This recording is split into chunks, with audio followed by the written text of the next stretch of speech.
Halo semuanya, sawadee-krap. Semoga kabar kalian selalu baik dan juga sehat. Selamat datang kembali di segmen analisa. Kita lanjutkan mengenai kasus di Subang, Jawa Barat yang sudah memasuki bulan kelima ditangani Polda Jabar yang secara resmi sudah mengambil kasus ini dari Polres Subang sejak 15 November 2021.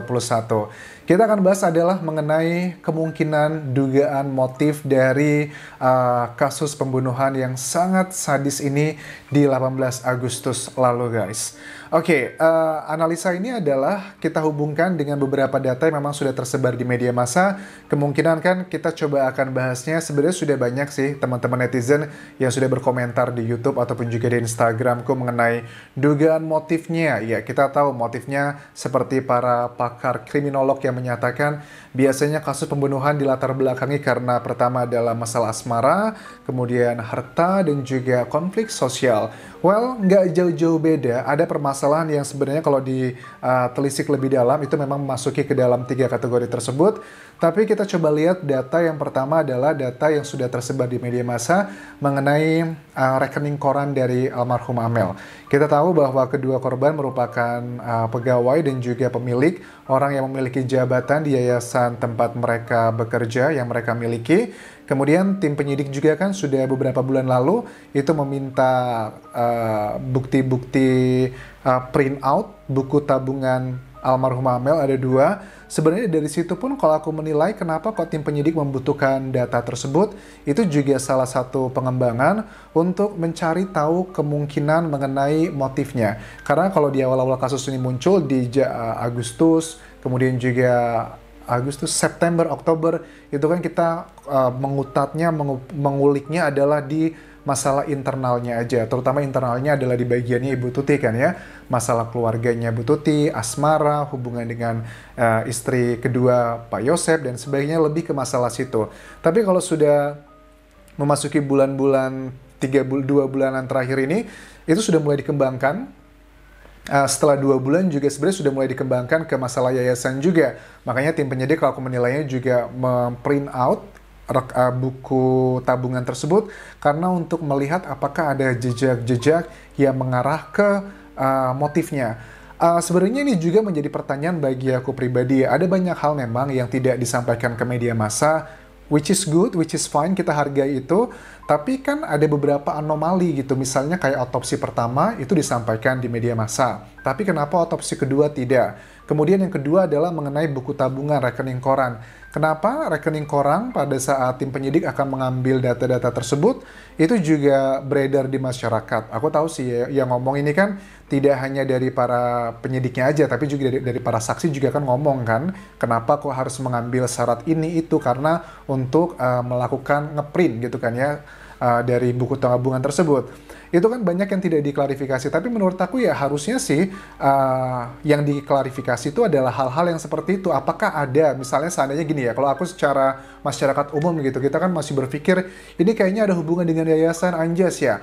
Harusnya pada saat akhir tahun lalu, menurut pandanganku pribadi, ya Polda Jabar mengumumkan apakah motifnya ini ada kemungkinan ada transaksi yang janggal atau hal-hal yang aneh begitu di buku tabungannya buku tabungannya Amel, di 2 buku tabungan tersebut, tapi kan tidak dipaparkan datanya seperti apa.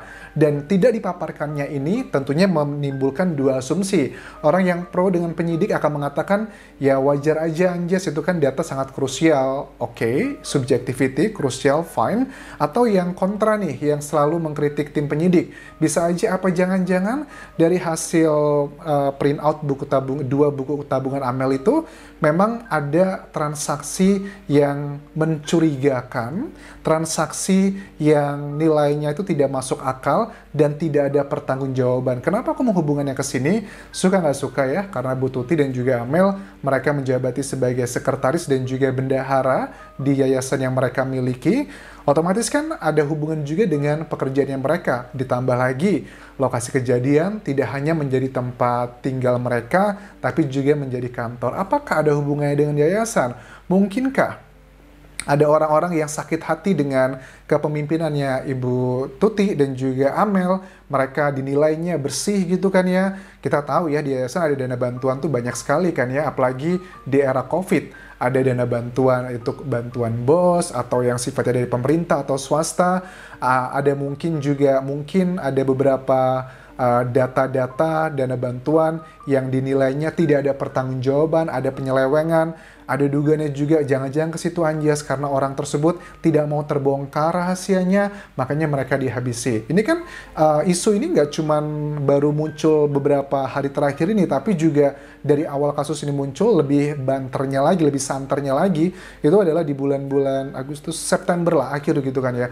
Pada saat isu mengenai penyidik Polda Jabar memprint out dua buku tabungan Amel tersebut kan ya. Tapi kan nggak ada keterangannya sampai sekarang. Dan ini pun juga yang menjadi salah satu netizen yang berpikir bahwa apa jangan-jangan anjas kalau seandainya buku tabungan tersebut berhasil di print out, sudah ketahuan data-datanya, takutnya nih ada oknum-oknum yang terlibat. Makanya kalau kasus ini terungkap, nanti banyak nih kayak efek domino, kasus-kasus lain yang akan terungkap juga yang akan melibatkan oknum-oknum. Kita nggak tahu, ini adalah dugaan yang tersebar di media massa gitu kan ya. Netizen pun pada saat mengatakan A, B, C, D, analisa kalian pun gila, luar biasa tajam-tajam begitu kan ya. Tapi ya itu adalah kenyataannya, semakin lama kasus ini semakin lama tidak terungkap, akan semakin banyak menyeret banyak cerita-cerita di balik ini semua yang pada intinya nanti akan mengikis ya kepercayaan masyarakat sedikit demi sedikit, terutama untuk penyidik di Polda Jabar dan polisi secara umum begitu. Nah, apakah motif ini adalah berhubungan dengan sakit hati anjas? Betul ya.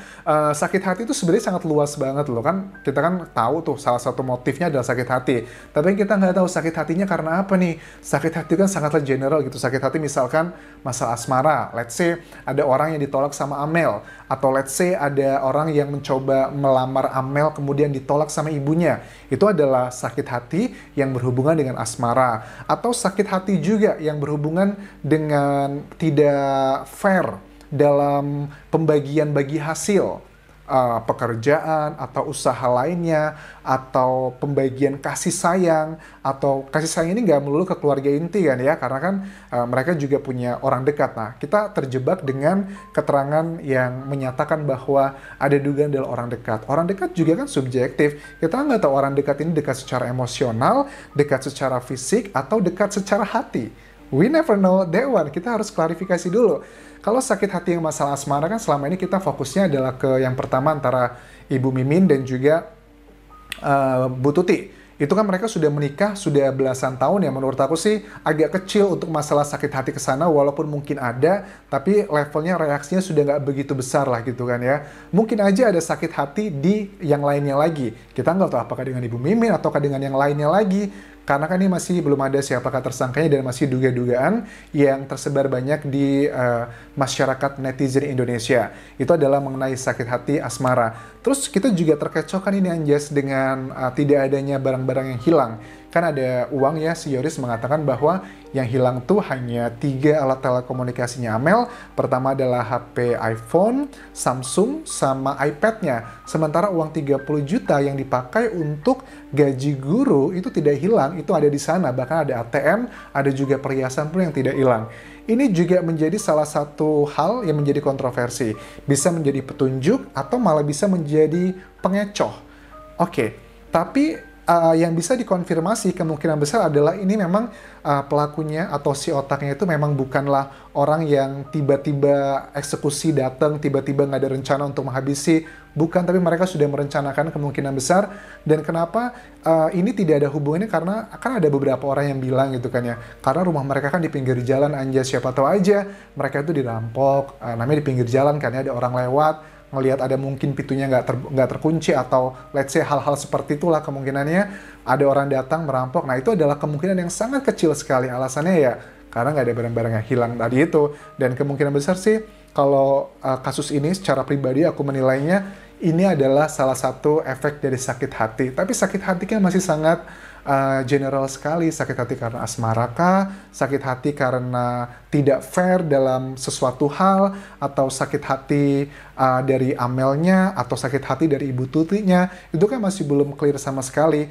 Tapi sebenarnya untuk menjawab ini semua, memang harus dibutuhkan alat bukti yang kuat. Ya, seperti kalian tahu, jejak DNA, jejak sidik jari yang notabene relatif bersih, tapi sebersih-bersihnya pun seperti keterangan Ibu Hastri, di sejumlah wawancaranya beliau mengatakan, ya namanya juga pelaku kan buru-buru, bersih-bersih gitu kan ya, pasti adalah beberapa jejak yang tertinggal. Dari keteledoran-keteledoran itu, kemungkinan besar yang bisa dikembangkan menjadi petunjuk, dan petunjuk ini kan merupakan salah satu contoh dari alat bukti. Sekali lagi, alat bukti itu keterangan saksi, keterangan terdakwa, keterangan ahli, terus juga petunjuk sama surat. Surat itu adalah hasil tulisan dan rekomendasi dari para ahli yang sudah diterjunkan di kasus ini. Ada 7 orang diterjunkan di kasus ini. Oke, so that's very confusing. Tapi kalau menurut aku sekali lagi pelakunya ini kemungkinan besar adalah berbeda dengan dalangnya. Karena kita awal-awal kan bilangnya dalang sama pelaku kayaknya sama, tapi kayaknya kemungkinan besar berbeda karena ada dugaan masih ada beberapa jejak DNA orang-orang yang masih belum berhasil diidentifikasi di lokasi kejadian. Itu adalah dugaannya. Aku mencium aroma seperti itu.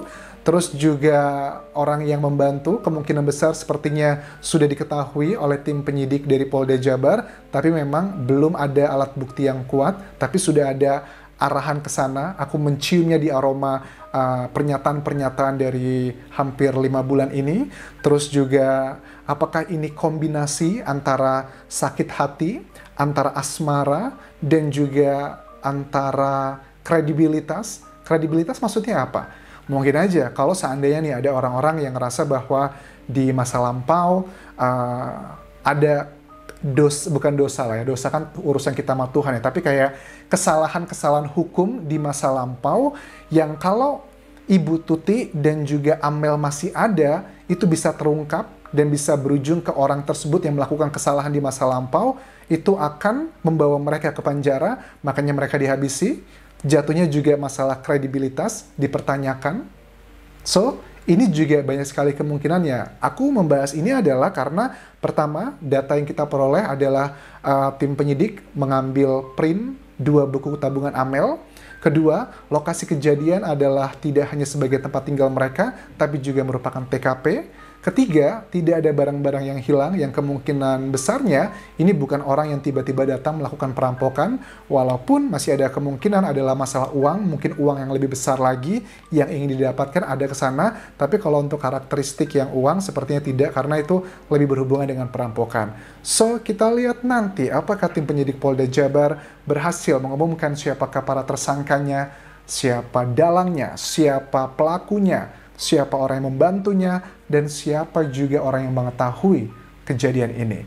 Kita nantikan ya kinerja dari penyidik Polda Jabar, dan sampai ketemu lagi di video berikutnya. Tinggalkan komentar positif kalian, tinggalkan like dan juga subscribe channel YouTube ini, serta follow Instagram Kudianjas di Thailand. Sampai ketemu lagi semuanya. Kapun krap, bye-bye.